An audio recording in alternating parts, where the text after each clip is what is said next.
কালকে চলে গেছিলাম বার্থডে পার্টিতে। তো আমার হাজব্যান্ডের নিমন্ত্রণ সূত্রে আমারও নিমন্ত্রণ ছিল এক শিল্পীর বাড়িতে।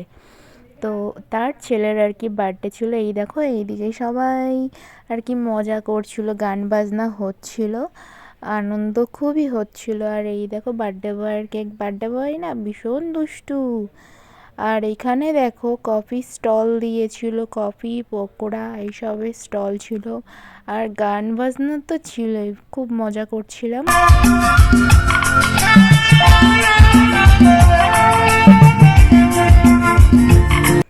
আর এই দেখো ঢুকতেই এটা হচ্ছে গেট, তারপরে নামলো মশালধারে বৃষ্টি। এই দেখো বৃষ্টি, এত বৃষ্টি ওদের সব কিছু নষ্ট হয়ে গেল আর কি প্ল্যান। এত আনন্দ মজা করছিল, কোনো কিছুই লাস্টে দিয়ে সেরকম হলো না, বৃষ্টিটা এসে সব কিছু ভেস্তে দিল।